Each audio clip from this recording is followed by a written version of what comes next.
I'm not really clear who's representing the Department of Health, and I'm assuming it's the four of you.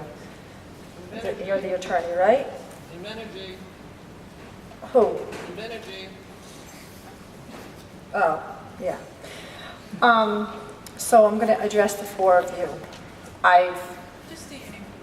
My name is Mary Ryan.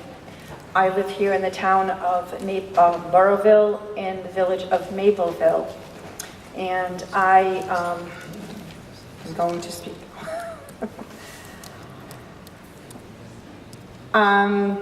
Some of you are familiar to me because I think I'm probably familiar to you a little bit. Farmers market and the garlic breadsticks that people are nutty about, right? Yeah. So the four of you, can I ask before anybody, I say what I have to say, how many of you were here 16 years ago when the MTBE crisis happened? Were you working at the Department of Health? No. Yeah, you were, but you were right, okay. So, and the reason why I ask you this, if you could all look at me just for a minute, you're all, you're hearing probably some hostility, and it's probably, a little unnerving. And I'm going to say this to you with all sincerity. You're the face of some of the individuals, sadly, that we were betrayed by 16 years ago.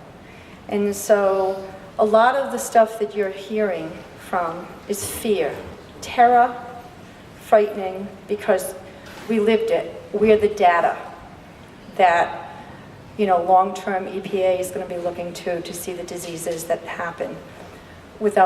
Sadly, I'm going to be a little graphic, and I hope that this camera can kind of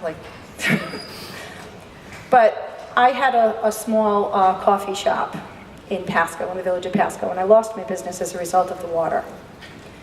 All summer long, there were people that came in, and aside from some of the health issues that I experienced with as well as my husband and my children, unknowingly, because it wasn't disclosed to us that the water was contaminated until the Department of Health did come in and tell us in September. But nonetheless, there were women and men that came in with severe respiratory illnesses all summer long. They were very, very sick.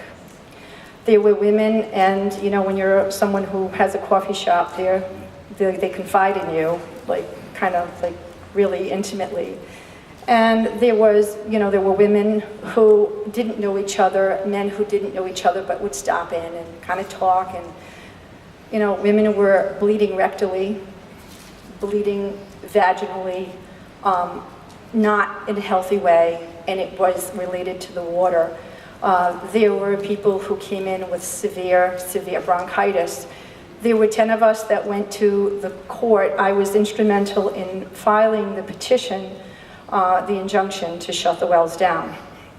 So I have firsthand knowledge of the experience, and the fact of the matter is that we had found it necessary to have to go to court, which was disgusting.